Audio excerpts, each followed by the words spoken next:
I'm Eric Siegel. I'm the founder of the Predictive Analytics World Conference Series and the author of the book Predictive Analytics. The subtitle of the book is an informal definition of the field. It's Predictive Analytics, the power to predict who will click, buy, lie, or die. Great, Eric. Thank you so much for being on Humans of Data Science. My pleasure. I have your book. I have started reading it, and I love it so far. I think it's really a really simple way to get to learn the field. It has a lot of interesting stories, and I just want to ask you, do you have any personal stories that you can share with us in terms of how predictive analytics helped you actually predict something in your life? For me personally? Yes. Or professionally. Yeah. Well, there actually it doesn't quite work that way, in my opinion, for a couple of reasons. One is that the value of making predictions comes into play when you're making many predictions. So if you're trying to improve some mass scale operational process, like in mass marketing, targeting retention offers, deciding which of many transactions to audit for fraud, deciding who should be awarded or approved on their credit card application based on their expected credit outcome. So these are the places where companies get a great deal of value because the system's capable of predicting better than guessing. Better than guessing is an impressive and valuable feat, but it's not the same thing as accuracy. So you don't generally have high confidence about any individual prediction. It's something that pays off over time. Business is a numbers game, and this is a way to tip the balance, play the odds. You tip the odds in your favor a bit, and the holy grail for improving all those kinds of mass scale numbers of decisions is always in some way or another going to be prediction. What's the expected outcome or the probability of a certain outcome for each individual, which could be a consumer, a corporate client, a SKU, a product rolling off the assembly line, an employee, a convict, etc. Whether it's a human or a manhole cover that might explode and should be inspected. Yeah. So that is to say that it's not about having high confidence like a magic crystal ball for one individual person. And then the other reason that it doesn't really apply to us as individual consumers is that for the great majority of cases, this is something that companies can cash in on. The reason being because it's a company or a government agency that has that large number of operational decisions that can serve by this type of optimization. And then what goes hand in hand with that is they're the ones that have the data because they're conducting those operations already in the first place. So I wish, now, I mean, there are some rare exceptions. A colleague of mine, this is actually the topic of the first not the first chapter, not the intro, but chapter 1 of the book. My colleague, John Elder, invested at one point of his life all his own personal assets into a stock market prediction system of his own design. But again, it wasn't because any one of those predictions was necessarily serving him. It was that many buy and sell decisions were being driven by the system. Another example is, well, this is a little bit of a stretch, but a data scientist actually wrote a book about how he scraped and downloaded a whole bunch of data from OkCupid to serve his own personal dating life, and then did a cluster analysis so that he could optimize his profile and get more stuff. But there, in general, it doesn't work. It doesn't quite work for us as individual consumers. Yeah, I actually by not answering your question, I got to do a lecture on predictive analytics.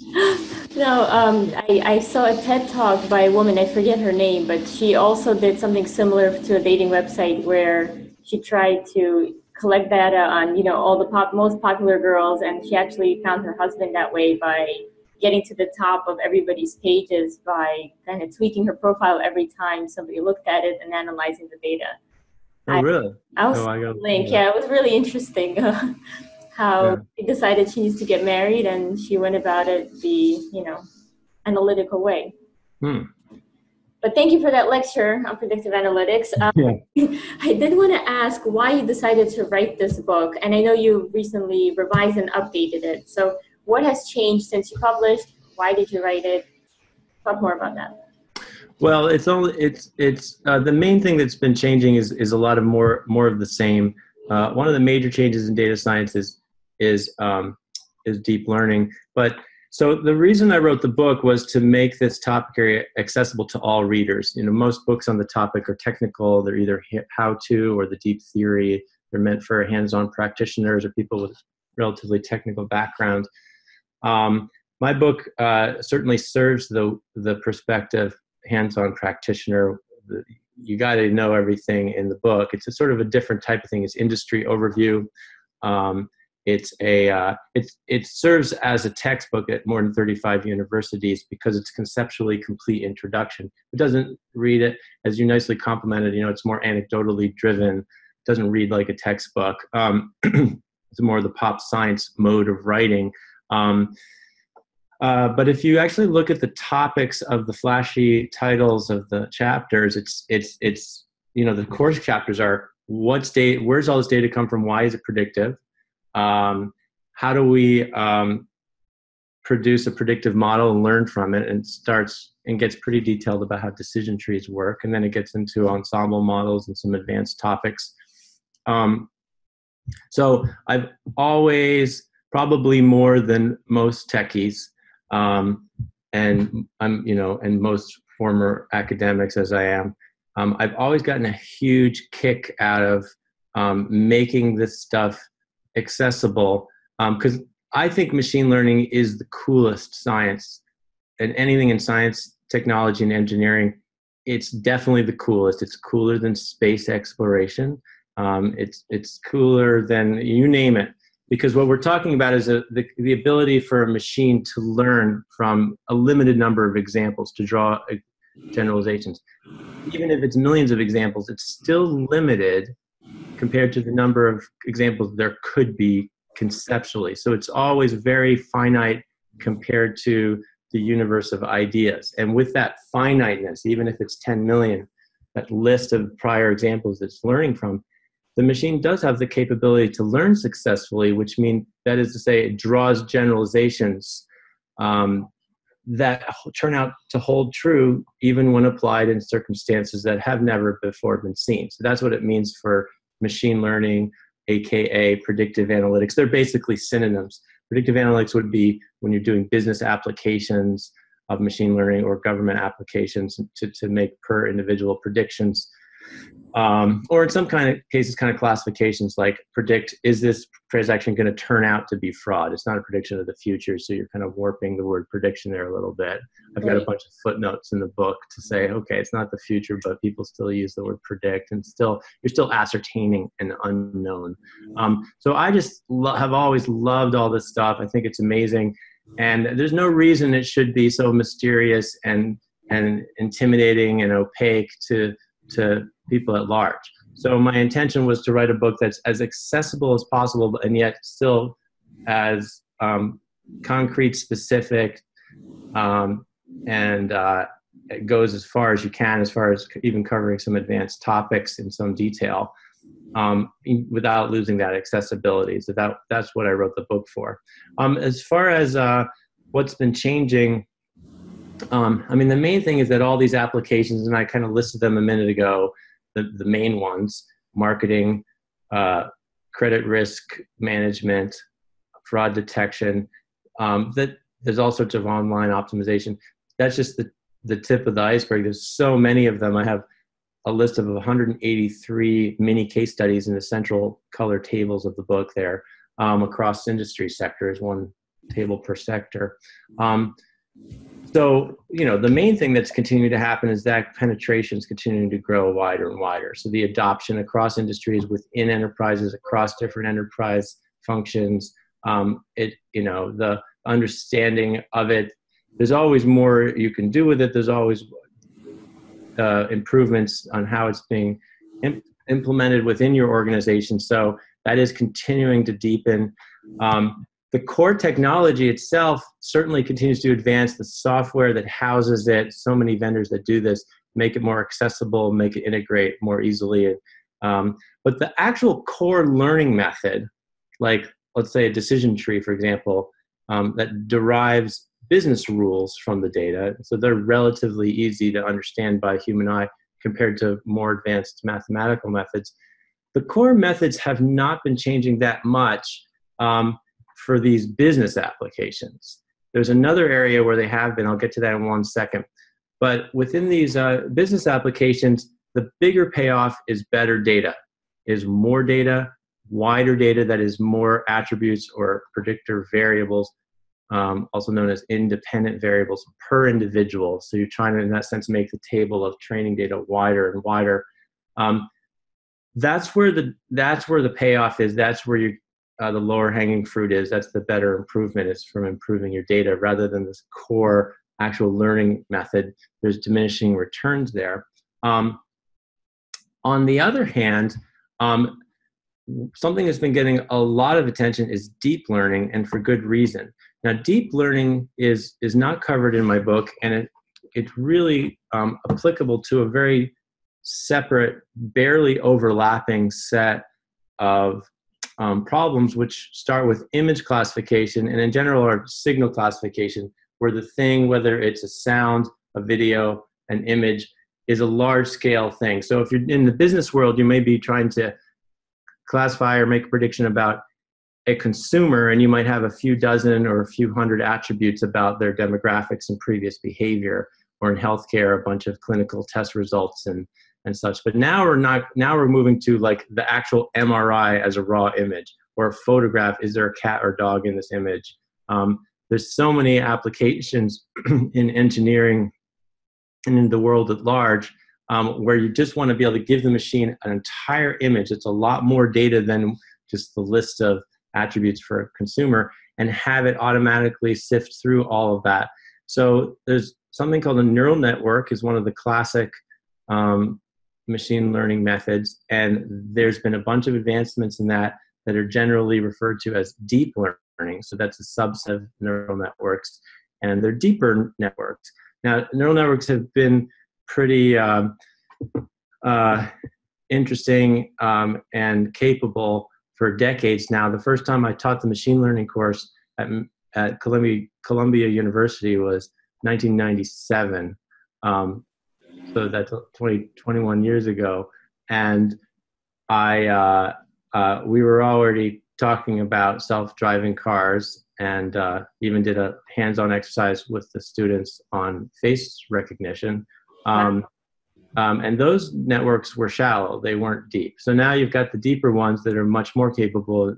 There's a lot of excitement there, a lot of movement, and a resurgence of the term artificial intelligence, which I think is a big problem, because all that word does is hype and mislead, because nobody knows what the word means, and intelligence is a subjective concept, and it harkens to science fiction movies, so it's not very useful. But I mean, you could say that it's useful for getting more public attention, but I think most of that public attention is mismanaged expectations. So it's just kind of backlash. Yeah.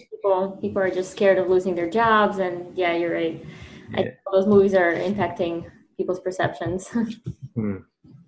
So Eric, I think you've done a great job of making this accessible and really intimidating for people. And in one way, it's actually fun. So I found a video on YouTube where you perform a rap song about predictive analytics. So I wanted to just ask you. I did a rap song about predictive. That's ridiculous. Why would somebody do a rap song about predictive analytics? I'm not sure. That's what I'd like to ask. Oh, okay. Well, I'll do anything to further the education of predictive analytics. You can put on a nerd costume with the bow tie and all that kind of stuff. And the shorts, yeah. Oh my God, that was really funny. And that song is still stuck in my head. So it's called Predict This, and people can see it at predictthis.org, O-R-G. And it's the best ever educational predictive analytics rap music video ever produced ever in the history of mankind. Like, it's the only one, but it's actually the video is sort of a funny thing about uh, uh, that my friend directed it and co-produced it, and the producers had this great idea about how does this affect your social life. But I hope that people who watch it aren't distracted too much by all the silly costumes, because if you just listen to the lyrics, it is actually an educational song. It covers a lot of concepts about the field. So. It does. And were you teaching at the time that you created this? No, I never stopped teaching, but I haven't been in university since turn of the century or something like that. But that was a long time ago. I can't even remember what year. But 2001 or 2000, I think. But I never stopped teaching. So we have an online training program, for example, if you go to businessprediction.com, that goes to our online training. That's also sold to many registrants of the Predictive Analytics World Conference that we run. So I've always, I guess, been an educator at heart, continued that, even though it's pretty different than when you're teaching a university course. So. Yeah, I just wanted to know what your students thought of the video, of your performance. Oh, well, I actually used to sing live when I was at university, and when I taught in-person 2-day corporate workshops, I did a more technical, much longer version of the rap, and nobody who would sign up for my 2-day corporate workshop would know that it was coming, because I kept it offline. I only handed out hard copies of the lyrics and stuff. So I kind of surprised them on day 2. Oh, and it always went over well. When I was teaching college students, especially in the larger Intro to Computer Science lecture courses, they were like at a rock concert. Now, a bad rock concert, like a rock ballad about the angst of debugging your computer program, and I bring in the keyboard. So, because college students would much rather be at a rock concert than a lecture, right? So that usually went over pretty well. So. Wow, that's great. Really cool. I really love the song. Thank you. So the next question I had for you was about Predictive Analytics World, and I see on all of the communications that you try to keep this vendor neutral. So I just wanted to understand why you decided to go that route. Well, I guess it starts with my academic background, because obviously that's what you're doing when you're teaching a university course. You're just trying to cover the concepts. Vendor neutral basically means it's what you're learning is applicable any way you do it, regardless of which solution you might be using. The same concepts apply, the core concepts that apply across vendors. Same thing with the book, Predictive Analytics. With the conference, frankly, we also have the financial incentive that we sell sponsorships. It's a different type of thing. I mean, there are plenty of conferences out there run by analytics vendors. So, of course, you expect to some degree that the content's going to be leaning towards or supporting of or promoting of their particular solution. Whereas the vast majority of our conference is vendor neutral presentations with a smattering of paid sponsored presentations. So you go to the expo hall, see a whole bunch of different vendors, ask them questions about their solutions, but most of the speakers are required to be providing vendor neutral content that applies regardless of which software or solution you might be using. Yeah, that's great, because some of the conferences I go to, you go there to learn something or hear a lecture, and then you're just being pitched with sales. So I thought that was really cool. Yeah, it's interesting. A lot of the vendors, especially larger vendors, when they sponsor, oftentimes the paid sponsored speaking slot is not a sales pitch at all, and it's just sort of a keynote level, great speaker from their company about the topic area. So even in those cases, it's not necessarily sales pitchy. That's cool. All right, so Eric, the last question I have for you today is, what do you like doing in your spare time outside of predictive analytics? Well, I'm a movie fanatic, absolutely huge movie fanatic. And having made negative comments about the term artificial intelligence a minute ago, I do love it in fiction. when you have the willing suspension of disbelief. I love it when Arnold Schwarzenegger is either trying to kill or save people, depending on which Terminator movie you're seeing.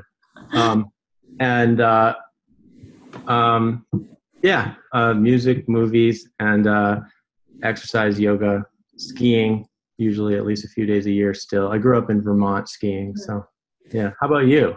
I read that you hurt yourself skiing, so I was going to ask if you can still do it, because I think in the intro you mentioned your knee, or was that just a scenario-based thing where you said? No, it was not a lie. No, in fact, the very first Predictive Analytics World Conference, I was on crutches. Oh, wow. Which kind of gave me the idea of putting it in the opening of the book, because I still use it in some of my keynotes, but instead of going on stage in crutches, I just show a picture of it. So because I had to integrate it, I had to get up on stage and talk about risk management, because there I was. So did my insurance company take a good risk when they approved my application for health insurance? The answer is no, because they didn't find out whether I take stupid jumps skiing. I had to have ACL, anterior cruciate ligament replacement. They make a new ligament, and but the interesting thing about that knee surgery is that if you stick to the rehab, you kind of end up with a better knee. Now, in the longer term, maybe I'm a higher risk for arthritis, but so far, you end up with a better knee a better leg than you had before the accident, because until this day, I'm still very regimented on, what the habits of rehab, which specifically is basically 45 squats or leg presses every 7 days a week. So, oh, wow. That's cool.